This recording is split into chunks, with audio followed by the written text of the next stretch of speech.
पप्पू यादव ने कल वहाँ पर 50,000 रुपया दे दिए। आज यहाँ 20,000 हम मदद की हेल्प करने के लिए। उसके पूरे परिवार का पढ़ाई की व्यवस्था मैं करूँगा और तीनों बच्ची की शादी पप्पू यादव की तरफ। सरकार ने ट्वीट क्यों नहीं की? हर चीज़ में आप नाटक करते हैं बैठ करके।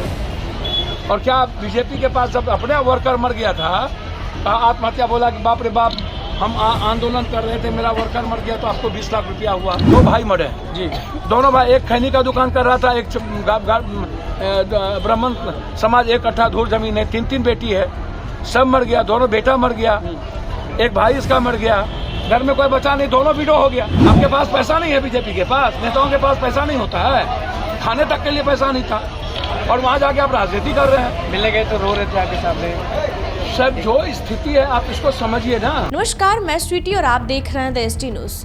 लखीसराय में हुए नरसंहार को लेकर बिहार का सियासत तेज है और ऐसे में एक ही परिवार के 6 लोगों को गोली मारी गई, जिसमें 2 भाइयों को मौके पर ही मौत हो गई। वहीं 4 लोगों को गोली लगी है और जो 4 लोग हैं उन्हें PMCH में इलाज के लिए रेफर किया गया था। इस दौरान पप्पू यादव, जाप सुप्रीमो पप्पू यादव पीड़ित परिवार से मिलने पहुंचे, जहां उन्होंने जिसे गोली लगी है उनसे भी मुलाकात की और सीधे तौर पर नीतीश कुमार पर जमकर निशाना साधा। कहा कि नीतीश कुमार अभी तक कोई ट्वीट तक नहीं किए हैं, नहीं उनकी कोई अधिकारी इनसे मिलने आए हैं। वहीं ने सीधे तौर पर कहा कि जल्द से जल्द सरकार इन्हें 50 लाख की मुआवजा दे और एक घर में सरकारी नौकरी दे, क्योंकि जिस तरीके से 2 औरतें, 2 महिलाएं वीडियो हो गई हैं उनके, और उन्होंने सीधे तौर पर एक और भी ऐलान किया है कि उनकी जो बेटियां हैं उनकी शादी पप्पू यादव करेंगे और जो पढ़ाई लिखाई के जो खर्चे होंगे वो भी पप्पू यादव ही उठाएंगे। क्या कुछ कह रहे हैं पप्पू यादव जब PMCH पीड़ित परिवार से मिलने पहुंचे, तो उन्होंने क्या कुछ कह रहे हैं, उनकी बातों को आप सुनिए। सरकार ने ट्वीट क्यों नहीं की? हर चीज़ में आप नाटक करते हैं बैठ करके। और क्या बीजेपी के पास जब अपने वर्कर मर गया था, आत्महत्या, बोला कि बाप रे बाप हम आंदोलन कर रहे थे, मेरा वर्कर मर गया तो आपको 20 लाख रुपया हुआ पूंजीपतियों का। आप जब नेतागिरी कर रहे थे, आप 10 लोग जाके 2 लाश 2 दिन तक रखे हुए थे, तो आप इतना गरीब था जिसके दो भाई मरे जी, दोनों भाई, एक खैनी का दुकान कर रहा था, एक ब्राह्मण समाज, एक कट्ठा धूल जमीन है, 3 बेटी है, सब मर गया, दोनों बेटा मर गया, एक भाई इसका मर गया, घर में कोई बचा नहीं, दोनों विडो हो गया।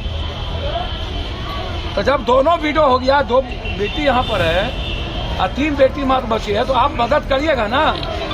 आपके पास पैसा नहीं है, बीजेपी के पास, नेताओं के पास पैसा नहीं होता है, खाने तक के लिए पैसा नहीं था, और वहाँ जाके आप राजनीति कर रहे हैं। मिलने गए तो रो रहे थे आपके सामने। सर जो स्थिति है आप इसको समझिए ना।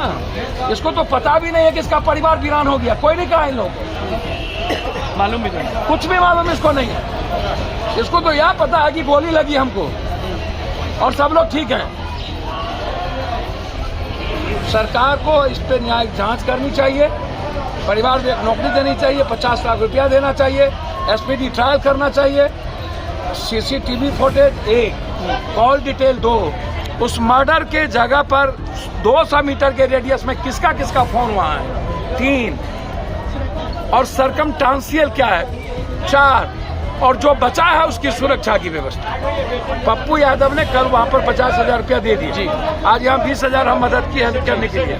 उसके पूरे परिवार का पढ़ाई की व्यवस्था मैं करूँगा और तीनों बच्ची की शादी पप्पू यादव की तरफ। तीनों बच्चे की शादी भी तीनों पप्पू बच्चे। यादव। जांच की मांग करती है, सरकार जांच करे। सरकार न्यायाधीश के उपस्थिति में यह जांच। तो आपने साफ तौर पर सुना कि पप्पू यादव ने सीधे तौर पर जमकर नीतीश कुमार पर हमलावर हुए और कहा कि अभी तक नीतीश कुमार ने कोई ट्वीट तक नहीं किया है और नहीं किसी उनके अधिकारी मिलने आए हैं। तो जल्द से जल्द नीतीश कुमार को, सरकार को इस पर जांच करनी चाहिए और जल्द से जल्द अपराधियों को गिरफ्तार करना चाहिए और जो भी CCTV फुटेज है उसे खंगालना चाहिए और इन्हें, इनके परिवार में एक सरकारी नौकरी दी जाए और 50 लाख की मुआवजा दी जाए। तो ऐसे ही तमाम खबरों के लिए देखते रहें द ST न्यूज़।